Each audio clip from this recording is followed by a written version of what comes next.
Welcome, everybody, to Why Are You an Entrepreneur? The Trials and Triumphs. I'm Maureen Edwards, the founder of 8 Simple Steps.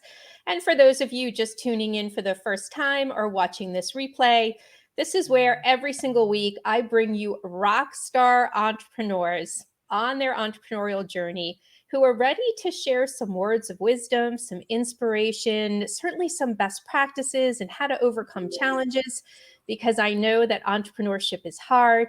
And I'm hoping that by hearing from some of these amazing entrepreneurs, it'll take the hard out of it just a little bit. And tonight, no exception, I have Terri Recknor Elliott, who is the CEO and founder of My Pets Health. And I absolutely love this industry. So this is going to be a great conversation. And she's been an entrepreneur for like 30 years. So if we're going to get words of wisdom, we're getting it here. So how are you, Terri? I'm great. Thanks for having me. I'm super excited to share some of my background, some of the trials and tribulations, and some of the good stuff too.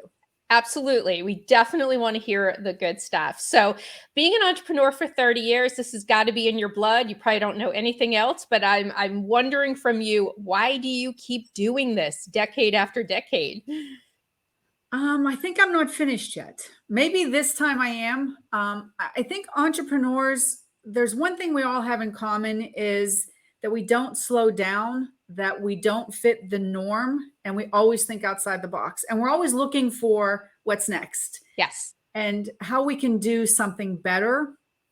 And for me, I think my whole journey has gotten me where I am today. When I look back at everything I've done, the difficulties, the life lessons, the business life lessons, this is the first time I've actually started a business, and this is my third, that I came in with my eyes wide open. I had the background, I had the knowledge, and what I didn't have, I was able to connect, because social media is now driving everything. Yes. And when I first started my first company back in the early 90s, there was none of that.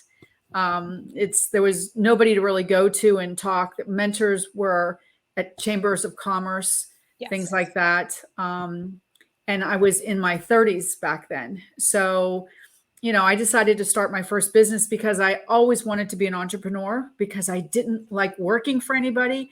And my father said the only way I could get what I wanted was to go and do it myself. He's And absolutely right. that's why I did it, because I didn't like no's, and I didn't like people telling me what I could do and what I couldn't do. So I think that's always been one of my biggest problems. But it's also, I think, one of my strengths, because I always want more and I always want to be better. So you were in corporate for a little while. You kind of bounced in and out. And so for people who are leaving corporate right now, and we have a lot of that, a lot of people are leaving their job either because they want to control their own destiny, like what you're talking about. We've got a lot of ageism out there, and people are saying, I am sometimes forced to be an entrepreneur and dive deep into my talent. And those who are coming in from, that outside world, what advice would you give them coming from corporate and now their own boss? I think it's all about passion, right? What are you passionate about? What do you think you can do better or make a difference? And when I had my canine business, I was very thankful for it. When I started it, I wanted just to stop the drugs that were coming into the schools in Miami. And the gentleman that I partnered with had bomb sniffing dogs. And he said, well, we have bomb sniffing dogs. I'm like, who's going to need bomb sniffing dogs? Right. I'm like, okay, I'll put it on the brochures. I'll understand what it's all about. And then 9/11 happened. And for the first 2 years, I didn't have a day off. I mean, it was insane, but it was so rewarding because we were protecting the homeland, and it was really very patriotic and just made me feel really good. But I didn't want to end it there. I didn't want to just be the dog lady.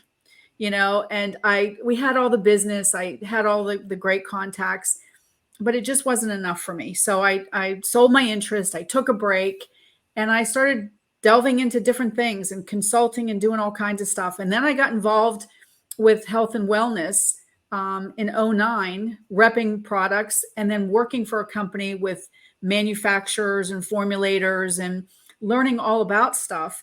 And all the while, I've been passionate about animals and rescue and because I was in the dog business, of course. My first dog's name was Spencer, and he was a golden retriever. And then the first dog I adopted from a rescue was a golden retriever named Bella. And I really wanted to help them with their lives and make them feel better.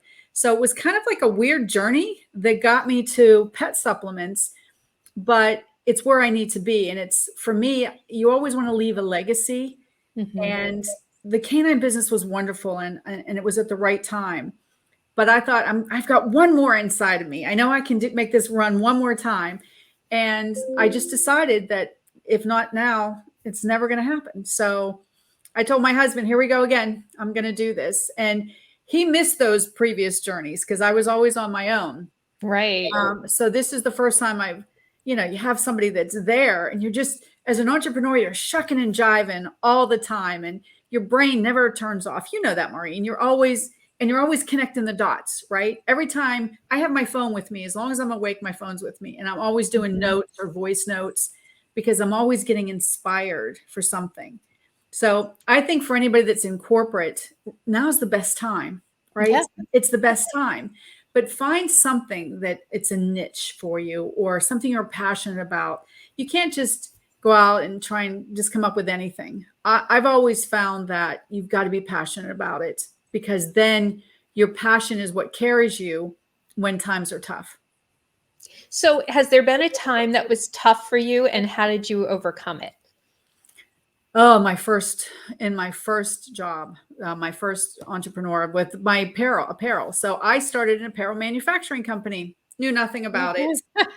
Yeah, just like I did. I started a pet manufacturing company. Okay, don't recommend the manufacturing route at all. Not at all. So I was actually in a previous life, I was I don't know if you remember this, a Yellow Page salesperson, the best job in the world. Yes. Because I handled all the largest accounts. This is in Pittsburgh, where I grew up. And you had to learn everything about everything, right? So you got to be really good at, and it was creative because you had these great ideas, and then 6 months later you saw it all in print. So I moved to Key Biscayne. I left that job, and I started selling Yellow Pages in the Caribbean, of all places.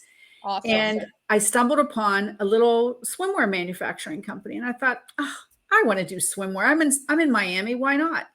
And I was going to partner with them, but they wanted a partnership where I put up all the money and I did all the work. And I'm like, I don't think that's a very good partnership. No. So I decided, how difficult could this be? Really, how difficult? So I started my own. It started out as a swimwear company. I knew nothing about it. And I moved into a place called Hialeah, which had all the manufacturing. And I think everybody on my street was taking bets how long I would last. Because what did I know? But the one thing I did was I used to go to the University of Miami football games, and I had nothing to wear because it was hot. It was like 100 degrees. So I was making bike tights and jog bras. So I thought, I have an embroidery company. I'll just embroider the logo. Next thing you know, I go to a sportswear show in Chicago, the biggest in the country. And I have all these different colors, and I'm tie-dyeing, right? Tie-dyeing swimwear with the logos on the butt, and jog bras and bike tights. And I had somebody from the University of Michigan came up to me and said, would you work with us? We're the largest alumni base in the country. I'm like, yeah, sure, no problem. So, and they introduced me to JCPenney's. And JCPenney's at that time had like sportswear for all the colleges. And I wound up getting 27 collegiate licenses. Oh my God. It was insane. I didn't know what I didn't know. And I think as an entrepreneur, that's kind of your mantra, right? I don't know what I don't know until it slaps you in the face. Right. And so I entered into a contract. And I also at that point came out with it was right before the Olympics, Team America. I thought, I'm going to do this Team America, these logos. They were beautiful. Well, the Olympic Committee sued me in federal courts. Yeah, because they said anything with Team and America, they owned. So I had to get a Washington, D.C. lawyer.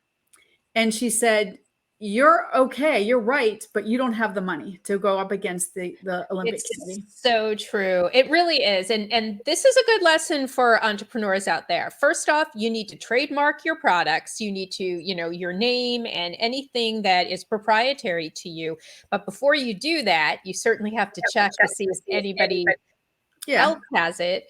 But I also think this is a good lesson because we don't have deep pockets. And so we Mm-mm. do have to be more cautious about this. And so my question for you is, how did you get away from kind of a mess here? What did you do?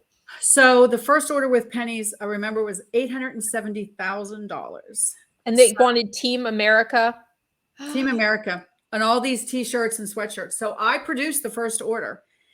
Actually, I didn't produce I produced the first order, but because it was so large and didn't have that kind of money, I found a company to work with me. And through that company, we did a contract with a factoring company.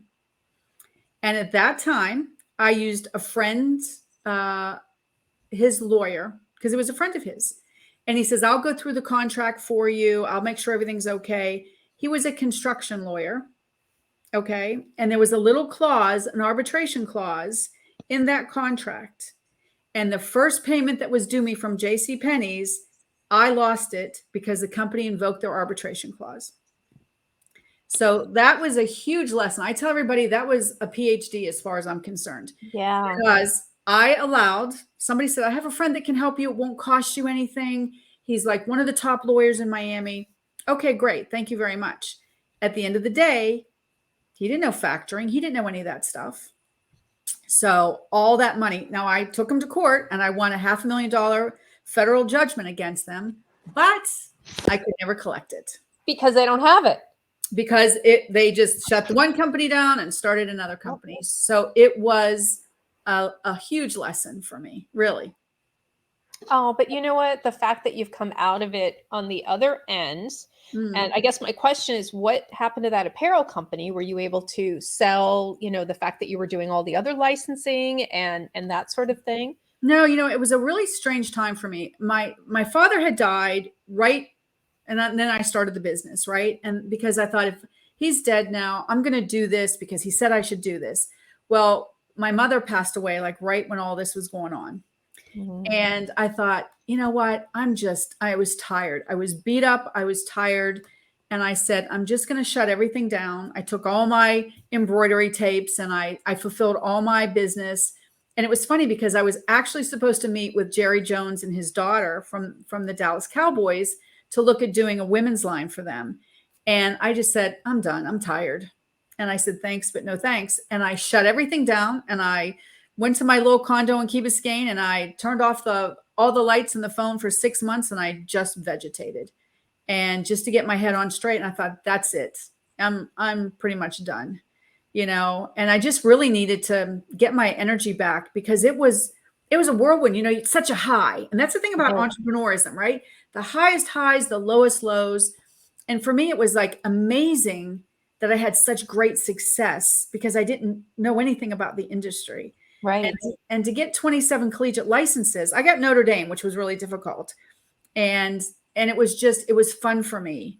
But when that happened, you kind of lose your faith in humanity, Yeah, I can totally relate to this. It was fun until it wasn't, right? Mm-hmm. And then it came upon you quickly. And this is a life lesson, but I'm glad that it didn't turn you off on entrepreneurship, right? You may have needed a little bit of a break, but it's so in you that, again, another company. Yeah. And so I would like to talk about this company that you have now and, some of the successes that you're having with it. And so why don't you share what you're doing now?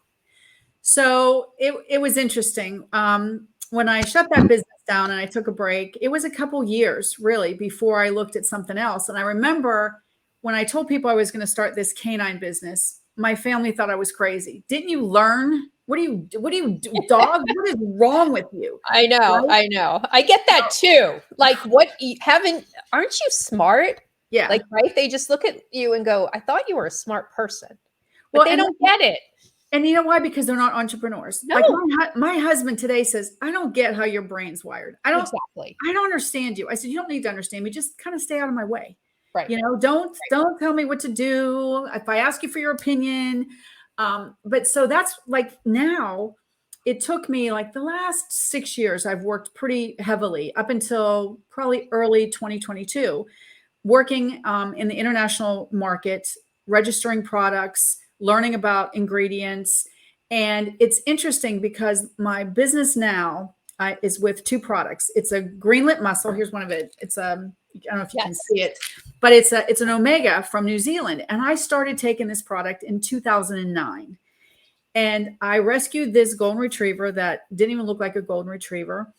And we tried everything medically and nothing would help. I mean, she had no hair, her ears were infected. I mean, her teeth were busted. She was a puppy mill mother that they threw on the street. I tried everything with this dog. And at that point, I had just sold my business. So money was no object. Whatever I could do to save this dog, I was on a mission to save this dog. It wasn't until I started giving this dog this greenlit muscle oil that it turned the dog's life around.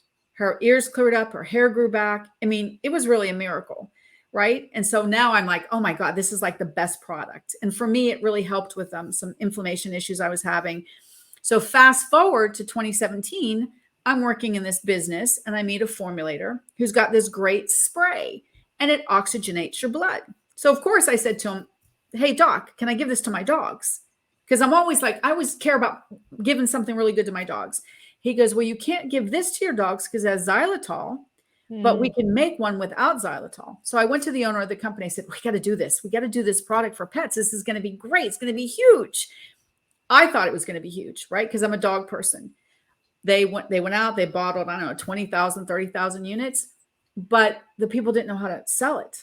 And I wasn't in the position before I was working with all the holistic vets in the country. I didn't have that time anymore to do that. So the company did away with the product. And everybody always, I mean, the pet people that were buying it really missed the product. So I decided when I was going to leave this other, and I was a consultant working in this international market, you know what? It's now or never. I believe in these products. And I had two dogs, two Goldens that had passed, one in February, one in July from cancer, but I know I was able to keep them alive because of these two products. I know it in my heart of hearts. So I said, I got to do it. I said to my husband, I'm starting a business. He goes, you're what? I said, I got to have the spray and I got to do my own greenlit muscle. He goes, well, how are you going to do that? I said, I'll find it. I'll figure it out a way. Yeah. I found an extraction company. I found a manufacturer. I did everything.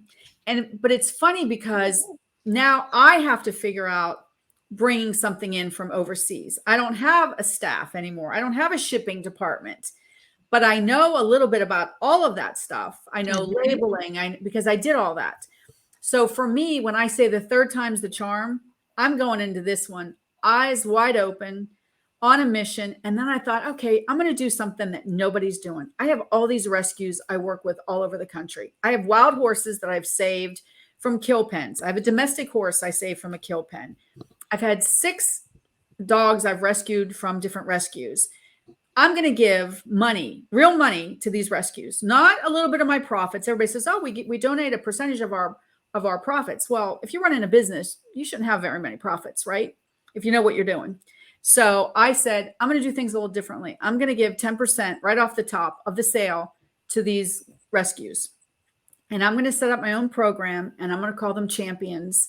And I'm going to get with people that are in the trenches every day, working, trying to save these animals from horrific conditions or just people that need their pets rehomed. So I thought, it's my company. I can do whatever the hell I want to do. I'm going to have 2 great products. They're going to help people's pets. And 10% of everything that they purchase is going to go to help the pets that need help. So that's your business model. That's who I am. And that's what I'm doing. So tell me, is the product now on the market? I think you were talking about launching it the last time I spoke with you. I just launched it yesterday. Oh my gosh. Perfect timing. Yeah. I just launched it yesterday. So I was real excited to tell you that on the call today. And I have to tell you, for me, I've spent since last June or July on Score because I remembered SCORE, right? I remember there's an organization that you can go to that these people will mentor you. And I know enough about manufacturing and corporate and shipping and all that, but I wasn't really up on social media and all that different stuff. And you taught me 4 generations that was because I think, and this is something for all the people that are watching that are going to jump out of corporate into their own thing. You think you know, but you don't really know.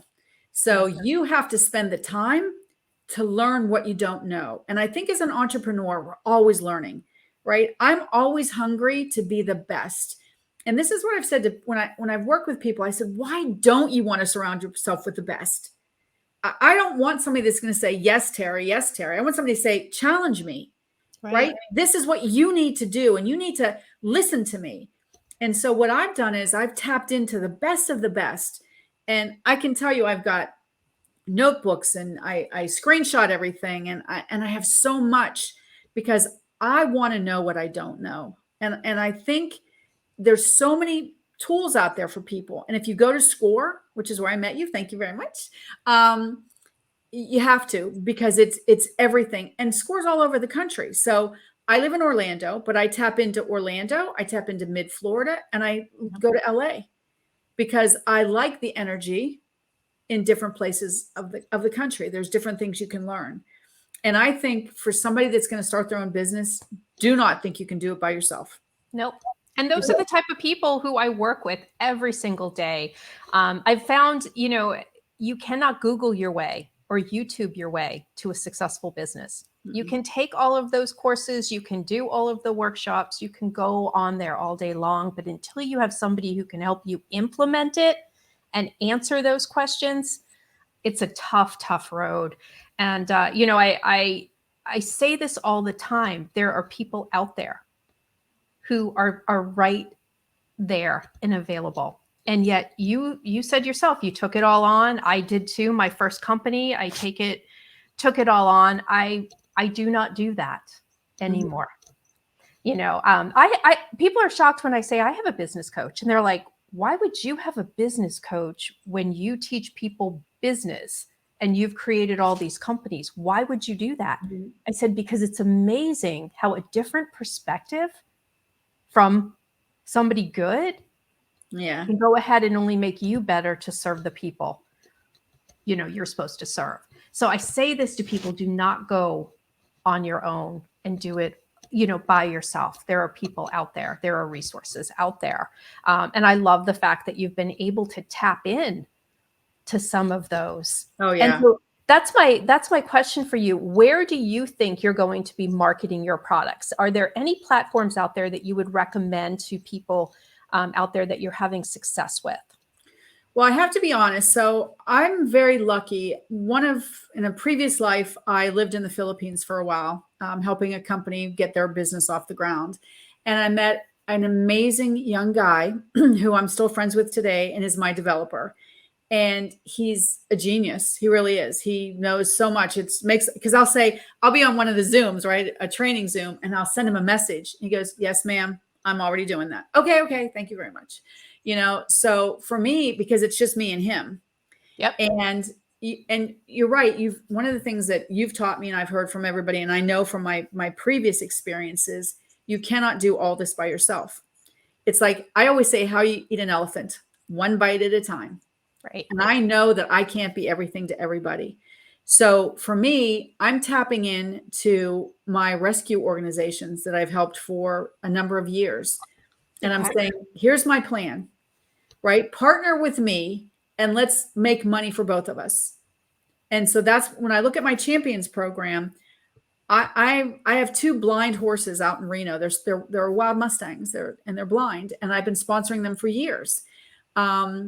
So the gal and she rescues foals at risk. So she's my first champion. And I met her back in, 2009, maybe 2010, that long. So all of these people in my life, they're still in my life. All of my pet people are still around. And that's really where I get this from, because it's like, I want to do the best I can to help as many people and pets as I can possibly help. So when I look at where am I going to market, obviously Facebook. I have a ton of friends. I have a ton of, there's pet lovers out there. And I look at these companies that are out there and I read their about us, right? And how did they get started? Well, I decided to do this. I didn't. I had the product.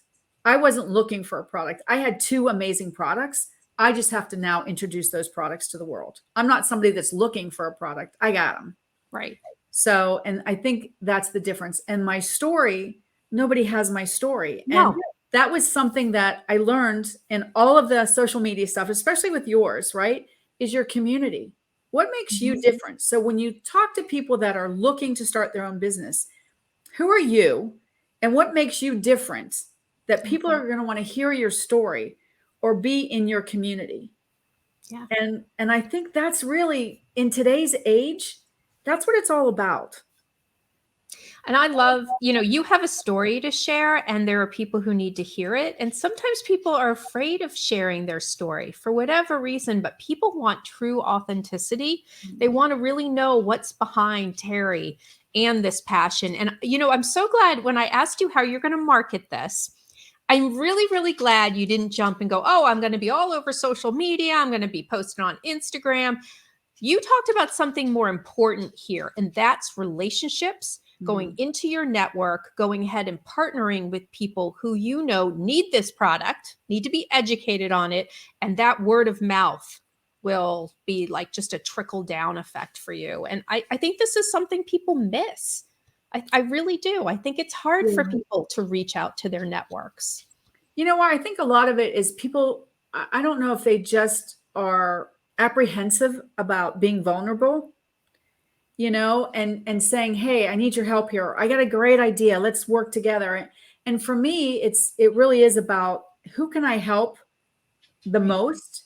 And it's got to be, when you look at authenticity, this is who I am. I mean, I still read my story about Bella and I still cry, and it's a long time ago, but it's things that have happened that really have got me where I am. And I need to do this to leave this legacy to help as many pets as I can. And I'm calling mine right now, who is super restless, Otis, because it's, dinner time and, whatever. And I've talked with you about him and, I'll do anything for him. I am, that ideal client.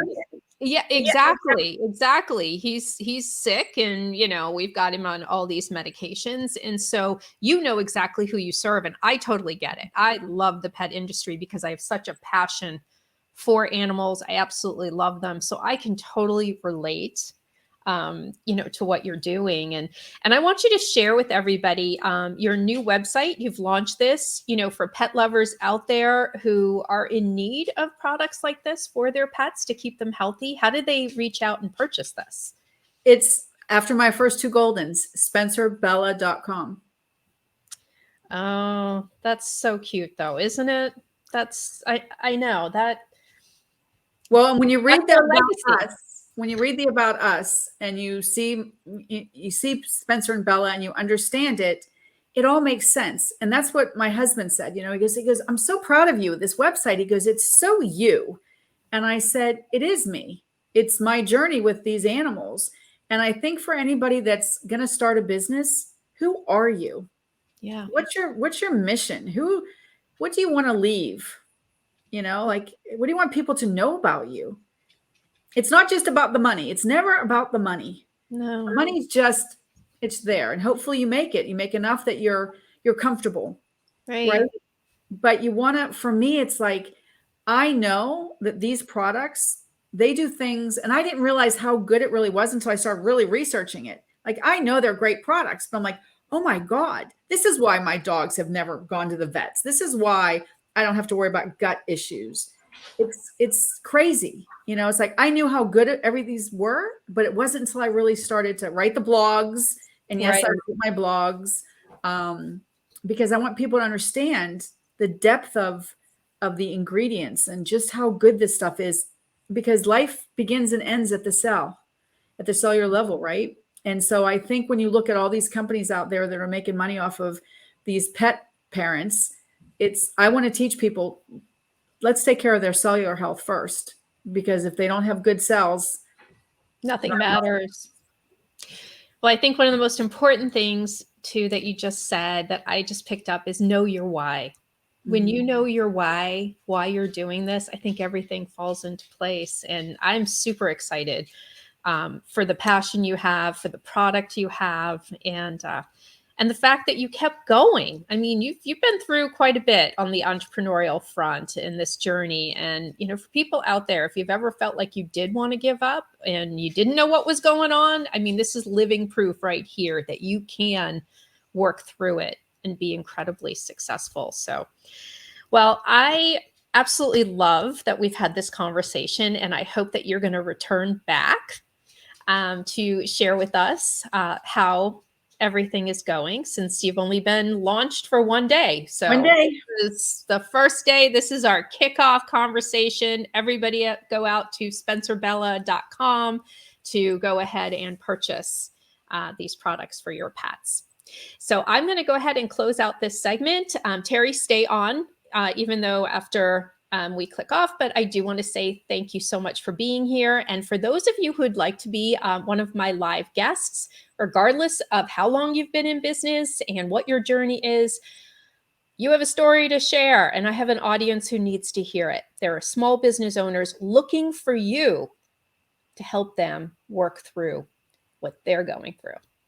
So please reach out to me at 8simplesteps.net, or you can direct message me on LinkedIn, Facebook, and YouTube. And let's go ahead and put that together. And if you want the hard taken out of entrepreneurship right from the beginning, or you're kind of in a turnaround phase right now, just let me know. Let's have a chat and see what your next steps should be. All right, everybody, we are out, and I will have another rock star for you next week. And have a wonderful night. Thank you, Maureen.